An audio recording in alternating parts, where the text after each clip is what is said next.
룻기를 읽어보면 하나님께서는 진실한 사랑을 하는 사람들에게는 반드시 은혜를 베푸신다라는 그러한 진리를 발견할 수 있습니다. 룻의 시어머니였던 나오미는 많은 불행을 겪은 그러한 사람이었습니다.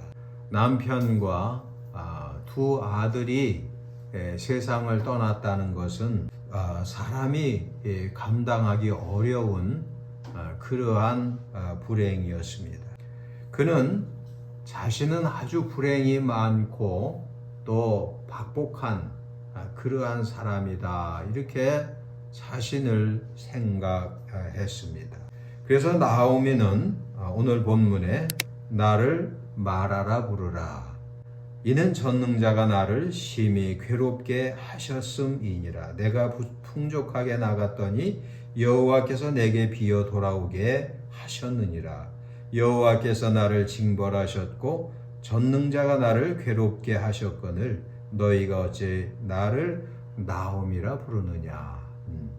그러니까 이 짧은 몇 마디의 말은 나오미가 큰 고통 가운데서 부르짖는 그러한 괴로움의 표출이었습니다. 나오미라는 말은 히브리어로 희락이라 그런 뜻이죠. 또 마라라는 말은 괴로움, 그런 뜻입니다. 원래는 이제 이름이 희락, 기쁨, 그런 뜻이에요. 우리나라에도 기쁨이라는 이름을 가진 젊은이들이 참 많이 있습니다. 근데 나오미의 생애를 보면 기쁜 게 그렇게 별로 많지 않았어요. 남편이 일찍 세상을 떠나고 두 아들 늘 병이 약해가지고 맨날 앓고, 그러다가 결국은 손자들도 낳지 못하고 그들은 다 죽고 말았습니다. 그래서 나오미의 입장에서는 참 그 스스로 생각해봐도 기가 막힌 아주 기구한 그러한 생애를 살고 있었습니다. 그러나 하나님께서는 의인을 비극만 만나게 하는 그러한 하나님은 아니시다 하는 사실이죠. 의롭고 선한 사람에게는 반드시 은혜를 예비하시는 분이시다 라는 것을 우리는 기억을 해야 하는 것입니다.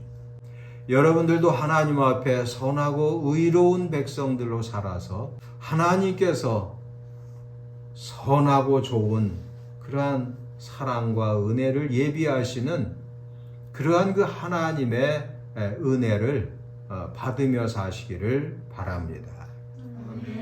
얼마나 하나님은 선하시고 또 우리를 유심히 잘 살펴보셔요. 그래서 하나님 앞에서 바르고 아름답게 살게 되면 하나님은 그 사랑을 이렇게 숨겨 놓으셔요. 은혜를 다 숨겨 놓으셔요. 그래서 지나고 나서 보면 하나님은 나를 인도하셨고 나에게 복을 주시고 은혜를 주셨구나, 그것을 알게 되어 있어요. 씨를 뿌리면 금방 거둘 수 없는 것처럼 우리가 선하고 의롭게 살면은요, 금방은 그런 하나님의 사랑과 은혜 선물을 볼 수가 없어요. 다 숨겨져 있어요. 그러나 이것이 어느 때가 되면은 하나님께서 반드시 그 선하고 의로운 믿음의 사람들에게는 좋은 것을 선물해 주신다는 사실. 늘 하는 이야기지만 나사로라는 사람이 전도를 받고 하나님을 믿고 믿음으로 그 고난의 삶을 잘 승리했을 때 하나님께서는 그에게 낙원이라고 하는 영생 복락을 허락해 주셨어요. 이처럼 하나님은 진실한 사랑을 하는 사람에게 은혜와 사랑을 예비하신다라는 사실이 이 룻기서에 보면 잘 드러나고 있습니다. 그래서 룻과 나오미는 어떠한 그 은혜와 사랑을 받았는가? 룻은 아주 훌륭한 남편과 재혼을 하게 됩니다. 그래서 이 룻의 삶을 살펴보면은요, 더 이상 뭐 이삭을 주어서 그것을 또 다듬어서 아주 소박하게 짝이 없는 그러한 식사를 하는 그런 신세를 이제 완전히 면하게 되었어요. 넓은 집에서 좋은 음식을 먹고 많은 종을 거느리는 그러한 부잣집 마님이 됐다 그 말이에요. 그 당시에는요, 모든 땅은 하나님의 소유였어요. 그리고 이스라엘 모든 지파와 그 계보대로 가족대로 그들이 먹고 살 그 땅을 다 분배받아요. 근데 이 분배받은 것을 필요에 따라서 팔 수가 있고 또 원하면 다시 되돌려 살 수도 있어요. 그러니까 이걸 계속 파는 게 아니에요. 한번 팔았는데 그것이 희년이 되면 아무튼 되돌려 주는, 이스라엘은 그런 제도가 있었어요. 그러니까 나오미와 그 엘리멜렉에게도 그 땅이 있었어요. 그리고 이 사람들이 그것을 이제 남에게 팔고 이 모압 지역으로 갔던 거죠. 갔는데 그곳에서 살다가 그만 아들도 죽고 남편도 죽고 되돌아왔는데 이제는 발붙일 땅이 없는 거예요. 그것을 가까운 친척이 돈을 주고 다시 사는 것, 그걸 물은다 그렇게 이야기를 해요. 그 기업을 물은다 그럴 때 그 기업은 우리가 말하는 뭐 회사나 공장 그런 뜻이 아니라 한자로 보면 터기자에다가 일업자. 그래서 땅을 농토를 의미합니다. 나오미와 룻이 되돌아오고 이 사람들이 먹고 살아야 되는데 땅은 이미 남의 손에 넘어가 있는 상태고 가까운 친척이 그 땅을 다시 되사야 되는데 가까운 친척이 있었어요. 그런데 이 친척이 좀 마음이 선하지도 않고 또 경제적인 여유도 없었던 모양이에요. 그래서 나는 그 땅을 무르지 않겠소. 그래서 이제 동네 사람들, 장로들 앞에서 다른 사람이 물러도 되겠다고 자기는 그 포기를 한 거예요. 보아스라고 하는 먼 그 친척 되는 사람인데 이 사람이 그 땅을 이제 돈을 주고 되사서 이제 룻과 나오미는 그 땅에서 농사를 지어서 먹고 살 수 있게 되었는데 놀라운 것은 이제 이 룻이 보아스와 함께 결혼을 하니까 어떻게 되겠어요? 그 땅이 보아스의 소유도 되고 룻의 소유도 되고 나오미의 소유도 되는 거예요. 룻은 그 땅을 이렇게 보아스가 물러서 되사서 이제 행복하게 살게 되었고 또 아주 하나님께서 주신 아들이니 또 얼마나 사랑스러웠겠어요. 아들도 아주 잘 났어요. 아주 정말. 그래가지고 이 룻의 삶에는요 아주 은혜가 충만한 거예요. 하나님의 은혜와 사랑이 충만하게 되었다. 이 룻기서를 읽어보면 그 내용이 간단하면서도 참 은혜가 돼요. 근데 중요한 것은 이 나오미 역시 하나님 앞에 큰 은혜를 받았어요.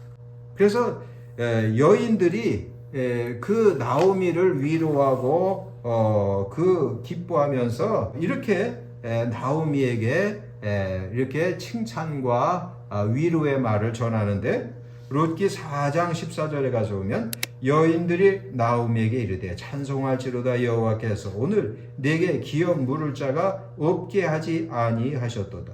이 아이의 이름이 이스라엘 중에 유명하게 되기를 원하노라. 이는 내 생명의 회복자며 내 노년의 봉양자라.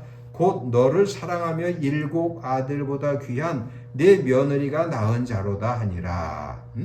나오미를 이제 그 향해서 그 동네 여자들이 우리가 볼 때 당신의 그 며느리는 정말 이건 대단한 그러한 그 며느리다. 7 아들보다도 더 귀한, 더 사랑스럽고 더 좋은 그러한 며느리가 낳은 자니 또 그리고 이 아이가 아주 훌륭하고 유명한 자가 되기를 바란다. 이렇게 축복을 해줬어요. 그래서 이 나오미 역시 보아스와 룻이 결혼함으로 또 보아스가 그 기업을 무르게 됨으로써 나오미 역시 이제는 가난을 완전히 면하고 아주 안정된 삶을 살게 되었고, 또 며느리가 낳은 아들 그 손자를 동네 여인들이 또 이야기하기를 얘 이름을 나오미가 낳은 아들이다. 그러니까 오벳이라, 나오미가 낳은 아들 오벳이라 이렇게 이름을 지어줬어요. 오벳은요 동네 아줌마들이 지어준 이름이에요. 축복하는 마음으로 동네 아줌마들이 나오미가 낳은 아들이야. 이건 나오미의 아들하고 똑같은 거야. 이러면서 이 나오미가요 얼마나 기분이 좋겠어. 자기의 두 아들은 죽어서 다 장사를 모압당해서 이렇게 다 지내고 왔지만 이 뭐 손자인 겸 손자 겸 아들 겸 이렇게 기쁨이 충만하게 되었다. 그래서 나오미에게 룻은 정말 7 아들보다 귀한, 또 친딸보다 귀한 그러한 며느리였어요. 계속해서 그 시어머니를 사랑으로 봉양을 하는 그러한 며느리, 그 동네 사람들이 그 사실을 다 알게 되었다는 것입니다. 나오미에게 보아스는 역시 아들이나 사위 못지않은 그러한 아들 같은 사람이었다. 그런 얘기. 그래서 나오미는 이제 보아스 가문의 가장 높은 어른으로 잘 살게 되었고, 오벳을 잘 키우면서 행복하게 여생을 살게 되었다라는 것입니다. 여러분, 이처럼 의인에게는요 하나님께서 숨겨놓은 그 은혜와 사랑이 있어요. 하나님께서 의인에게는 이렇게 좋은 은혜와 사랑을 예비해 놓으셨는데 그걸 드러내 보이질 않으셔요. 잘 숨겨 놓으셨기 때문에 사람들은 예상도 못하는 거예요. 생각을 못하는 거예요. 전혀 알 수가 없는 겁니다. 그런데 하나님께서는요 반드시 그 은혜와 사랑을 예비해 놓으시고 잘 숨겨놨다가 나중에 때가 되면 그것 보따리를 풀어서 그 받을 사람에게 허락해 주신다라는 것입니다. 고통과 괴로움 속에서도 믿음을 지키며 사랑으로 우리가 인생을 살게 되면 하나님께서는 반드시 숨겨 놓으셨던 은혜와 사랑을 베푸신다는 거예요. 우리가 이렇게 하나님은 어떤 분이냐? 우리 인생들의 머리카락까지 세신 바 되시고 우리들의 살아가는 모습을 항상 살펴보셔요. 그리고 하나님께서 보시고 기뻐하시는 자에게는 반드시 은혜와 사랑을 예비하십니다. 그러므로 우리가 어떻게 살아야 되느냐? 하나님을 잘 믿고 우리는 의지하는 룻과 같은 그러한 삶을 살아야 돼요. 룻은 결혼해서 하나님을 믿게 되었지만 하나님의 그 능력을 경험하지는 못했던 사람이에요. 시집와서 초상을 3번 치르고요. 짧은 기간 동안에, 그리고 극심한 가난과 심리적 충격을 받고 사는 그러한 아주 초라한 여인이었어요. 앞날이 보이지가 않았죠. 그러나 룻은 온전히 하나님을 경외했고 또 하나님을 확실히 믿고 의지했어요. 하나님은 분명하게 믿고 의지하는 사람에게 은혜를 베푸신다라는 사실입니다. 그리고 그 사람의 삶을 이끌어 가셔요. 창세기 41장 12절에도 가서 보면 요셉에 대한 이야기가 나오는데 하나님을 믿고 의지하며 믿음을 지키는 그 요셉에게 하나님께서는 애굽에 가셔서도 이 요셉을 잘 보호하시는 사실을 알 수가 있어요. 그래서 그 요셉이 억울하게 누명을 쓰고 감옥에 갇혀 있을 때 술 관원장과 떡 담당하는 그 관리가 같이 이제 감옥에 이렇게 갇혀 있었는데 그 사람들이 꿈을 꿨는데 이게 무슨 내용인지 알 수가 없는.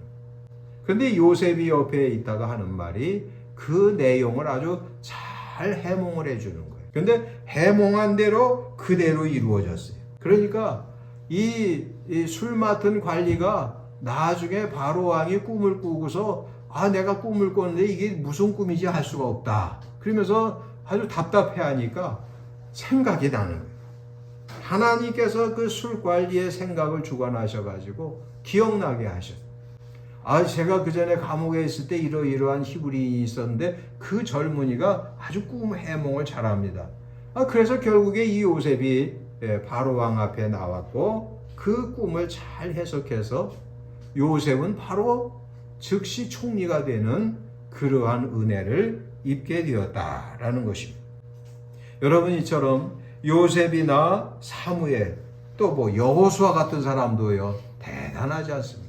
하나님을 믿고 의지하는 그러한 믿음 생활을 쭉 했을 때 하나님께서 내가 너와 늘 함께 있고 너를 능히 대적할 자가 없을 것이다. 이렇게 하나님 말씀하시고 실제로 여호수아를 도와주십니다. 여러분 그러므로 우리가 어렵든 힘들든 어떻든 간에 하나님 앞에 바른 믿음 생활을 하는 거 이거 대단히 중요하죠. 이렇게 우리가 하나님 앞에 바른 믿음 생활을 할 때 하나님께서는 기뻐하시고 또한 은혜와 사랑을 예비해 놓으시고 그것을 주신다는 사실을 이것이 아주 분명한 진리예요. 우리가 하나님의 은혜를 받으려고 믿음 생활하는 거 그런 건 그런 것이 맞기도 하지만 또 그러려고 하는 것만큼은 아니에요. 그러나 중요한 것은 하나님을 잘 믿고 의지하게 되면은요 하나님께서는 반드시 은혜와 사랑을 잘 예비해 놓으셨다가 나중에 그것을 주신다는 거예요. 뿐만 아니라 우리는 이 룻기서를 통해서 어떻게 생활해야 할 것인가를 잘 깨달을 수가 있는데 룻처럼 하나님을 믿고 의지할 뿐만 아니라 다른 이를 배려하며 사랑하는 생활 이것이 우리가 반드시 지향해야 할 그러한 그 삶의 모습입니다. 룻은 늙은 시어머니가 혼자서 이스라엘로 돌아가서 생활할 것을 이렇게 생각하면서 심히 안타깝게 생각했어요. 그래서 착하고 배려하는 마음으로 그 슬픔과 낙심 가운데서 거의 자포자기한 그 자기 시어머니를 끝까지 돌봐드릴 것을 그는 결심을 해요. 그러니까 나오미가 얼마나 이 사람이 그 자포자기했느냐면요 먹을 것이 없는데도 곡식 이삭을 주스러 나가질 않아요. 그러니까 룻이 나가서 줍고 나오미는 사실은 주었다 소리가 없어요. 우리가 성경을 읽어보면 여러분 웬만하면은요 그 나이면은 그래도 나가서 이거 곡식 줍고 막 그럴 것 같은데 뗄감도 할 것 같은데 이 사람은 아주 낙심할 대로 낙심한 거예요. 남편 다 죽고 아들들 다 죽고 이제 그 과부 며느리 데리고 있자니 이게 그 살 맛이 나겠어요 사람이. 그러니까 이 나오미는요 그냥 잔머리만 굴리는 것 같아 내가 보기에는. 나중에 이래라 저래라 하는 거 보면 아주 그 머리는 잘 굴리는 분이에요.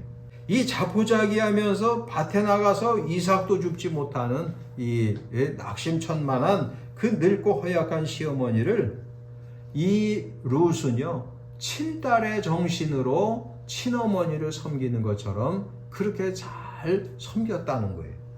여러분 사람이 어떤 정신을 가지고 상대방을 바라보는가 이건 대단히 중요하죠. 어떤 아들 딸은요 오늘날도 보면 보험금 타려고 친부모를 해치는 경우 심심치 않게 있어요. 어떤 며느리는 돈과 재산을 챙겨서 도주하는 것 제법 많은 일이에요.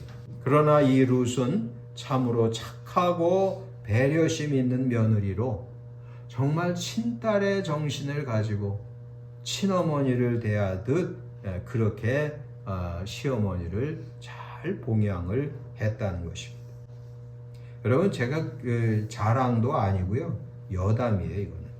실제로 내가 목회 초기에 겪었던 일인데 나보다 한 살 적은 그 이승열 성도가 총각이었는데 암으로 이제 죽어가고 있었어요. 근데 몇 달 안 있다가 그만 장인어른이 뇌출혈로 중풍에 걸리고 말았어요. 참 안쓰럽더라고요. 나보다 한 살 젊은 그런 그 젊은이가 암으로 고생을 하는 것을 보면서 또 장인께서 그렇게 중풍으로 괴로워하는 것을 보면서 산에 가서 하나님 앞에 간절히 기도했습니다. 그때가 우리 둘째 딸을 낳았을 때였어요. 바로 낳았을 때 그런 일들이 있었어요. 그 장인어른하고 그 성도님을 위해서 산에 가서 정말 부르짖어 기도를 이제 하는 거죠. 그러니까 밤마다 가서 기도하는 거예요. 저녁 먹고 가서 기도해가지고요. 그냥 뭐 한참을 가서 기도하는 거예요. 나중에는 목이 쉬어가지고 말을 하면 이 말이 안 나왔어요. 네. 물론 두 분 다 고생 많이 하고 세상을 떠났죠. 하나님께서 그 기도를 들으시고 그러나 은혜를 많이 베풀어 주시더라고요. 여러분, 다른 일을 사랑하고 배려하면은요, 할 일이 있어요. 그러니까 할 일이 없다는 것은 다른 사람을 배려하고 사랑하지 않기 때문에 할 일이 없는 거예요. 그러니까 우리가 다른 사람을 사랑하고 배려하고 그렇게 도우려고 하면은요, 반드시 할 일이 있게 돼 있어요. 그래서 선한 사마리아인이 강도 만난 자를 봤을 때 이 사람은 착한 사람이고 배려심이 있는 사람이에요. 그러니까 할 일이 생긴 거예요. 그래 잘 돌봐주고 그에게 치료를 아끼지 않고 또 어느 정도 돈도 쥐어주게 되었습니다. 그러니까 이 할 일이 있다는 거 이거는 가정을 사랑하는 그 아버지는요 할 일이 많아야 정상이에요. 또 가정을 사랑하는 어머니 역시 할 일이 많게 되어 있어요. 룻은 가장에 대해서 해야 할 일이 참 많았어요. 자기의 삶을 위하는 거지만 또 어머니의 삶을 보살피면서 그렇게 많은 일을 했는데 하나님께서 그 모든 것을 다 보셨다는 거예요. 그래서 우리는 하나님을 경외하며 믿음으로 살고 또 사람을 사랑하며 배려하면서 살게 되면은요, 하나님께서는 반드시 그 사람의 모든 것을 바라보시고 은혜와 사랑을 예비해 놓으시고 계속 숨겨만 놓는 것이 아니라 그 숨겨놓은 사랑을 반드시 그 사람에게 주신다는 사실이 우리는 이 룻기서를 통해서 알 수가 있는 것입니다. 하나님께서 내려주시는 신령하고 위대한 은혜와 사랑을 많이 받으며 사시는 저와 여러분이 되시기를 바랍니다. 하나님과 사람에게 사랑스러운 사람으로 우리는 살아야 하는 것입니다. 여러분, 동네 아줌마들이 룻을 그렇게 존중하고 사랑했으면은요, 나오미는 얼마나 룻을 사랑했겠어요. 얼마나 귀하게 생각했겠어요. 그러니까 이 나오미가 며느리에게 보아스 그 타작마당에 왔을 때 네가 이렇게 해라 그렇게 이야기를 해서 결국에 결혼을 하게 만들었다는 것입니다. 여러분, 기도하겠습니다. 좋으신 우리들의 아버지 하나님, 하나님께서는 우리의 머리카락까지 세신 바 되시고 우리가 하나님을 경외하며 믿음으로 살고 또한 하나님 앞에 하나님 보시기에 선한 생활을 하며 우리의 이웃을 배려하며 또 착한 마음으로 섬길 때 하나님께서 기뻐하시고 이 땅에서도 하나님께서 은혜를 주시고 또 하늘나라에 가서도 은혜를 주시는 또 아름다운 상을 주시는 그러한 하나님이신 줄로 믿습니다. 하나님 목전에서 사람들 목전에서 늘 선하고 의롭고 믿음으로 사는 우리 모두가 될 수 있도록 인도하여 주시옵소서. 예수님의 귀하신 이름으로 기도하옵나이다. 아멘.